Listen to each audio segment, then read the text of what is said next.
Duplicate വിഷം എന്തിനാ കല്യാണി നീ കുടിക്കുന്നത്? നല്ല കലർപ്പില്ലാത്ത വിഷം തന്നെ കുടിക്ക്. എന്നാലല്ലേ എല്ലാത്തിനും ഒരു ഒറിജിനാലിറ്റി ലഭിക്കൂ. പ്രഥമ ദൃഷ്ടിയിൽ തന്നെ നിന്നിൽ തോന്നിയ എന്റെ അനുരാഗം മരണം വരെ എന്റെ മനസ്സിൽ നിന്നും മായുകയില്ല. ഈ കൈകളിൽ നിന്നും നീ ഒരിക്കലും പിടിവിട്ടു പോകരുത്. ജൂലിയറ്റ്, നിനക്ക് വിരോധമൊന്നുമില്ലെങ്കിൽ നമുക്കുടനെ തന്നെ വിവാഹം കഴിച്ചുകൂടെ? ഒരു രാത്രിയിലെ പ്രണയം നമ്മളെ പ്രണയത്തിലാഴ്ത്തി നിന്റെ ഭാര്യയാകാനുള്ള മാനസികാവസ്ഥയിൽ എന്നെ എത്തിച്ചു. നമ്മുടെ വിവാഹബന്ധം 100 ജന്മങ്ങൾക്കപ്പുറമുള്ള ബന്ധമായ എനിക്ക് തോന്നുന്നത് റോമിയോ. അങ്ങനെ തന്നെയാണോ നിനക്കും അനുഭവപ്പെടുന്നത്? ഈ സ്നേഹബന്ധം നമുക്ക് വിവാഹബന്ധമാക്കി മാറ്റിക്കൂടെ?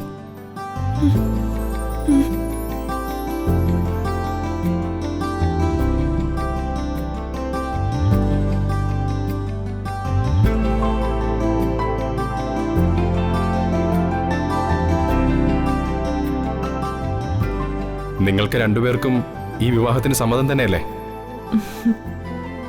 സമ്മതമാണ് ഫാദർ. സമ്മതമാണ് ഫാദർ.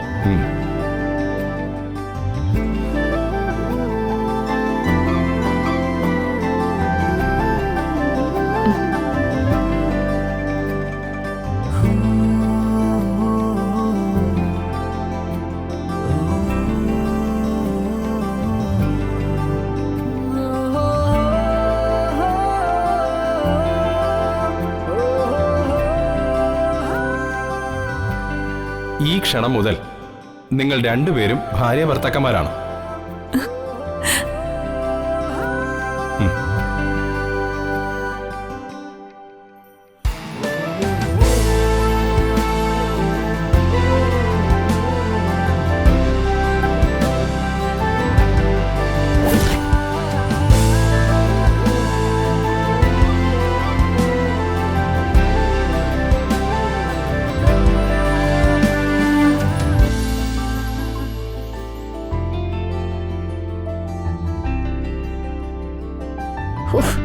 എന്ത് വൃത്തികെട്ട നാടകം ഇത്! ഇതൊക്കെ സ്ക്രിപ്റ്റിൽ തന്നെ ഉള്ളതാണോ? ഓഹ്,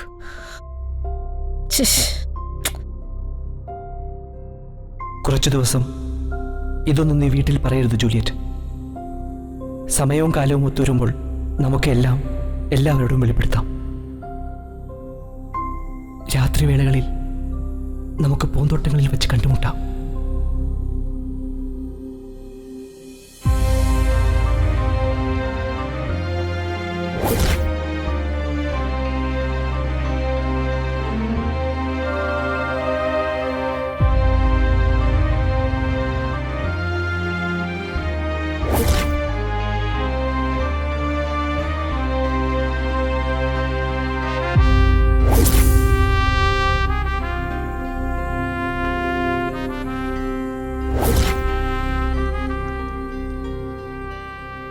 ഡ്യൂപ്ലിക്കേറ്റ് വിഷം എന്തിനാ കല്യാണി നീ കുടിക്കുന്നത്?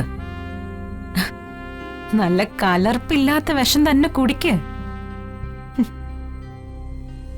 എന്നാലല്ലേ എല്ലാത്തിനും ഒരു ഒറിജിനാലിറ്റി ലഭിക്കൂ. നാടകകൃത്ത് ഉദ്ദേശിച്ചതുപോലെ ഒരു ട്രാജഡി ക്ലൈമാക്സ് തന്നെ വേണം നാടകത്തിന്. ദുരന്തം, ദുരന്ത നാടകം.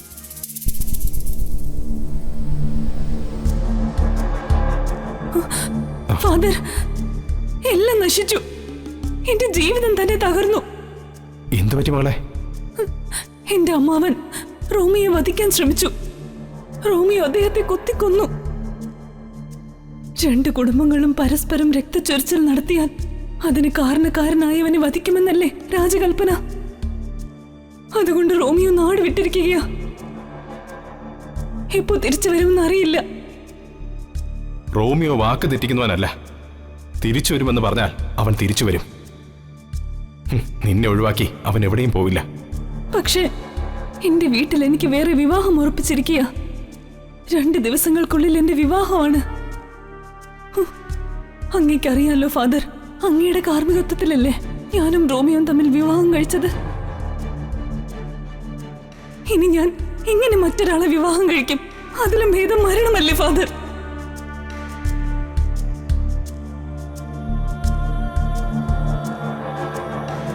മോളെ, നീ എവിടെ പോയിരുന്നു? ഞാനേ സ്ക്രിപ്റ്റ് ഒന്ന് തിരുത്താൻ പോയതാ. എന്ത്? ആന്റി, കണ്ണ് വെട്ടിക്കാതെ സ്റ്റേജിലേക്ക് തന്നെ നോക്കിയിരുന്നോ? ഞാൻ ചെയ്ത കാര്യം അരങ്ങിൽ ആന്റിക്ക് കാണാൻ പറ്റും. നീ ഭയപ്പെടേണ്ട. ഒരു പുരോഹിതൻ എന്ന നിലയിൽ ഞാൻ ചെയ്യാൻ പാടില്ലാത്തൊരു കാര്യമാണ് ചെയ്യാൻ പോകുന്നത്. നീ നിന്റെ മാതാപിതാക്കളോട് വിവാഹത്തിന് സമ്മതമാണെന്ന് പറയുക. എന്നിട്ട് അവരുടെ മുന്നിൽ സന്തോഷവതിയായി അഭിനയിക്കുക. ഞാൻ ഒരു വിഷം കലർന്ന ഔഷധം നിനക്ക് തരാം. നീ ആ ഔഷധം സേവിക്കുന്ന നിമിഷം മുതൽ ഏതാണ്ട് മരിച്ചതുപോലെ തന്നെ നിലം പതിക്കും. നിന്റെ ശ്വാസോച്ഛ്വാസം പോലും ആർക്കും കണ്ടുപിടിക്കാൻ കഴിയില്ല. ഫാദർ, അങ്ങ് എന്തൊക്കെയാണ് ഈ പറയുന്നത്? റോമിയോടൊപ്പം ഒരു നല്ല ജീവിതം ആഗ്രഹിച്ച എന്നെ മരണത്തിലേക്ക് തള്ളിവിടുകയാണോ? എന്റെയും ആന്റിയുടെയും തീരെ തലവേദനയായ ആ കല്യാണി ഇപ്പൊ അഭിനയിക്കല്ല, ജീവിക്കുക. ആരെങ്കിലും അവള് ജീവിച്ച് മരിക്കാൻ പോവാ. എനിക്ക് മനസ്സിലായില്ല. നോക്കിക്കോ, മനസ്സിലാവും. ക്ഷമയോടെ ഞാൻ പറയുന്നത് കേൾക്കൂ. നീ മരിച്ചു എന്ന് കരുതി നിന്നെ സംസ്കരിക്കാനായി അവർ നിന്നെ ഈ പള്ളിയിലേക്ക് കൊണ്ടുവരും. ഞാൻ നൽകുന്ന ഈ ഔഷധത്തിന്റെ ശക്തി 40 മണിക്കൂർ മാത്രമേ നീണ്ടു നിൽക്കുകയുള്ളൂ. അത് കഴിഞ്ഞാൽ നീ വീണ്ടും ജീവിതത്തിലേക്ക് തിരിച്ചു വരും. അപ്പോഴേക്കും ഞാൻ റോമിയോയെ വിവരം അറിയിച്ചിട്ടും ഉണ്ടാവും. രഹസ്യമായി ഞാൻ നിന്നെ റോമിയുടെ അരികിലേക്ക് എത്തിക്കുകയും ചെയ്യും. പിന്നെ നിങ്ങൾ രണ്ടുപേരും സുഖമായി ജീവിക്കും. റോമിയോടൊപ്പം ജീവിക്കാനായി ഞാൻ എന്തിനും തയ്യാറാണ് ഫാദർ.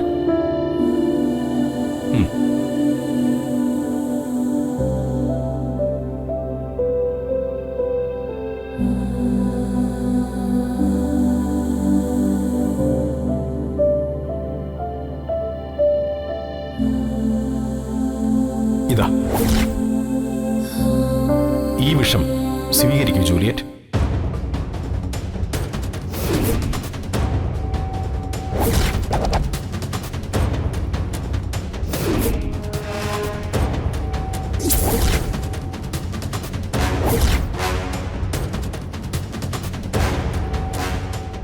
അത് കുടിക്കുന്നതോടുകൂടി അവൾ തീരും.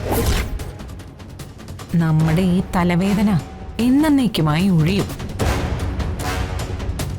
അതിന് വേണ്ടത് ആ കുപ്പിയിൽ ഞാൻ ചേർത്തിട്ടുണ്ട്.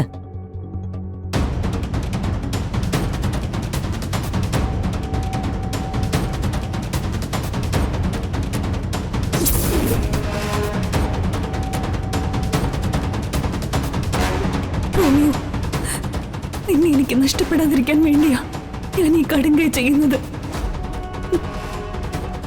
വീണ്ടും നിന്നോടൊപ്പം ജീവിക്കാൻ വേണ്ടിയാ ഞാൻ ഈ വിഷം കഴിക്കുന്നത്. നമ്മൾ എന്നേക്കുമായി ഒന്നിക്കാൻ വേണ്ടിയാ ഞാൻ ഈ കഷ്ടപ്പാടെല്ലാം സഹിക്കുന്നത്.